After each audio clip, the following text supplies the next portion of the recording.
Actuellement détenteur du titre à Monte-Carlo où il entamera la défense de sa couronne mercredi face à l'Australien Popyrin, Andrei Rublev revient d'une tournée américaine très difficile. Le joueur russe, désormais classé 6e mondial, admet ouvertement qu'il traverse une période de doute et place de grands espoirs dans son retour sur le rocher. Embed URL égale http://videostreaming.orange.fr Sport extrême nouveau bras de fer et cette fois-ci Rublev fait plier demi-nord CNT 0000002 BDDVIU.html, embed.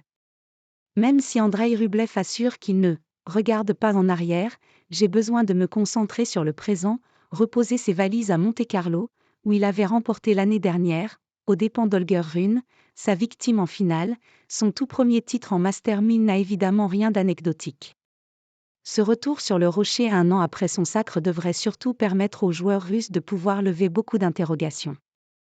Probablement encore marqué par sa disqualification contre Bublik en demi-finale à Doha pour avoir hurlé sur un juge de ligne, le numéro 6 mondial au dernier classement est en effet passé complètement à côté de sa tournée américaine. Ses fans s'étaient tout d'abord inquiétés en le voyant quitter Indian Wells dès le deuxième tour. Rublev avait fait encore pire à Miami 12 jours plus tard en se faisant cette fois sortir dès son entrée en lice. L'intéressé ne cache pas que l'épisode très malheureux, mais surtout honteux, à ses yeux, de Doha y est pour beaucoup. Dubaï avait peut-être encore un effet sur moi. J'étais comme paralysé. Mon corps ne répondait plus, avoue ce mardi dans l'équipe le natif de Moscou, conscient qu'il ne pouvait rien espérer dans un tel état psychologique. Rublev, à Miami, je ne pouvais même plus mettre une balle dans le court. À Miami, je me suis effondré, je n'ai absolument pas pu gérer mes nerfs, je ne pouvais même plus mettre une balle dans le court. En cherchant à être à la fois calme et motivé, je me suis totalement perdu. Pour tenter de conserver son titre en principauté, où il débutera la défense de son trophée mercredi contre l'Australien Popyrin, le quart de finaliste des 5 derniers tournois du Grand Chelem qui se sont joués, Roland-Garros excepté, c'est qu'il devra retrouver son calme et réapprendre à maîtriser ses nerfs.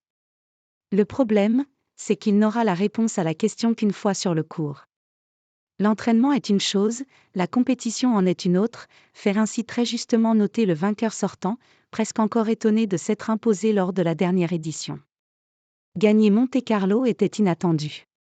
Le gagner une deuxième année de suite le serait encore davantage étant donné les derniers résultats du Russe, en plein doute. Le Monte-Carlo Country Club, qui pourrait redonner des ailes à Rublev, n'est peut-être pas à l'abri d'une surprise pour autant.